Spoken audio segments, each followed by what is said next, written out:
Praise the Lord. आज मैं आपसे बातचीत करना चाहती हूँ आज सुबह की प्रार्थना में। और आज मैं जो है बहुत ज़्यादा खुश हूँ। हम पहुँच गए हैं 2025 के दूसरे महीने के 17 तारीख में। मैं कहना चाहती हूँ प्रत्येक दिन जो है हमको परमेश्वर के वचनों को बाँटने का मौका मिलता है। कई लोग मुझको बोलते हैं कि अगर एक दिन भी मैं वीडियो नहीं भेजती हूँ या नहीं डालती हूँ तो मुझको कहते हैं कि आपने क्यों वीडियो नहीं डाला। बेटी या बेटा, आप जब तक उस वचनों को नहीं लेती हमको अच्छा नहीं लगता, क्योंकि हम आपका प्रेयर सुनते हैं। तो मुझे हर दिन परमेश्वर के वचनों से तैयार होना पड़ता है। आज संडे वर्शिप में भी परमेश्वर की बेटी ने कहा, जब तक हम खुद तैयार नहीं होंगे तो लोगों को हम नहीं बता पाएंगे। हमको खुद पहले तैयार होना पड़ेगा, तब हम दूसरों को बता सकते हैं। और आइए आज का जो सब्जेक्ट है, यदि आप निराश है तो परमेश्वर एक नई आशा को देना चाहते हैं। मैं प्रत्येक व्यक्तियों से बातचीत करना चाहती हूँ कि यदि आप निराश है अपनी गलतियों के कारण, हमने कई चीज़ों को खो दिया, कई आशीषों को खो दिया है। और अब जो है शैतान जो है लगातार आपको खोई हुई आशीषों के बारे में, या चाहे वो जो कुछ भी चीज़ क्यों ना हो, उसको बार-बार आपको याद दिला रहा है। तो आप उस चीज़ को सोच-सोच के बहुत ज़्यादा डिप्रेशन में चले जा रहे हैं। हो सकता है आपके साथ कुछ भी अच्छा नहीं हुआ, चाहे वो जॉब के क्षेत्र में, चाहे आप गाँव में अकेले रहते हो, या कुछ भी आपके साथ ठीक नहीं हो रहा है, तो आप कह रहे हैं कि मेरे साथ ऐसा क्यों हो रहा है? और शैतान जो है बार-बार आपको याद करवाता है ताकि आप निराश में रहे और आरा हुआ एक ज़िंदगी को जीवन को जिए और महसूस करे। मैं आपको बताना चाहती हूँ कि अब भी एक उम्मीद है आपको यीशु मसीह के पास में, और वो उम्मीद है यीशु। आप यीशु को पुकारे, वो आपकी ज़रूर सुनेंगे और सब कुछ वापस बनाएँगे। हम संडे को सुने, अभिषेक भाई ने भी बहुत खूबसूरत तरीके से बताया, यदि हम संसार में चले गए हैं तो परमेश्वर ने वहाँ से निकाले तो हमको फिर से उसी जगह नहीं जाना है।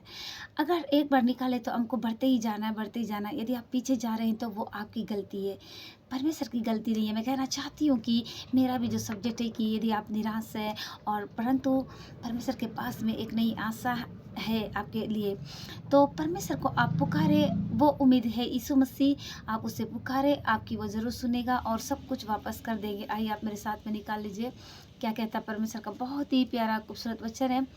आप निकाल सकते हैं भजन संहिता 50 का 15 पद में, जहाँ पर कुछ इस प्रकार से लिखा हुआ है, और संकट के दिन तू मुझे पुकार, मैं तुझे छुड़ाऊंगा और तू मेरी महिमा करने पाएगा। आमीन।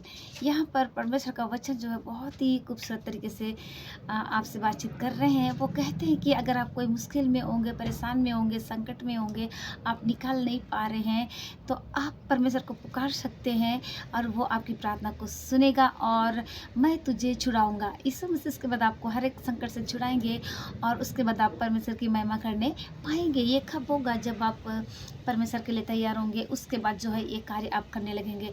इस समय जितने लोग मुझको देख रहे हैं देश विदेश दुनिया के चोर से, जितने फेसबुक फैमिली है, व्हाट्सएप, नॉर्मल मैसेज, मैसेंजर के द्वारा, voice secretary, Gmail inbox, text message के द्वारा, जितने लोग आप लोगों से भी शाम की प्रार्थना का लाभ उठाते, मैं कहना चाहती हूँ आप लोगों के लिए गुड न्यूज़ है। मैंने जो यूट्यूब चैनल खोल ली हूँ, आप उससे भी जाकर सुबह शाम की प्रार्थना का लाभ उठा सकते हैं। यदि आपने उस चैनल को सब्सक्राइब नहीं किया है तो आप सब्सक्राइब भी कर सकते हैं। चैनल का नाम है प्रिया ब्रिज गॉड इज लव। मैंने टेलीग्राम और इंस्टाग्राम भी ओपन किया है, आप उससे भी जाकर सुबह शाम की प्रार्थना का लाभ उठा सकते हैं। आज मैं सबके लिए प्रेयर करना चाहती हूँ। धन्यवाद, धन्यवाद जीवा के देने वाले सामर्थ्य में प्रभु यीशु मसीह, बहुत ही प्यारा खूबसूरत समय के लिए धन्यवाद। आप निरंतर आगे बढ़े पिता, मैं घटूँ, मेरी ज़िंदगी में मेरी इच्छा नहीं वरन आपकी इच्छा पूरी होने पाए। आप निरंतर आगे बढ़िए पिता। इस वक्त किसी का प्रेयर लाइफ बहुत कमज़ोर हो गया है तो पिता आप उसे बनाइए। धन्यवाद करते पिता, आप हमारी प्रार्थना को सुन रहे खुदा। यीशु के नाम से इस विनती को मांगते पिता, दया से सुनिए और कबूल करिए। आमीन।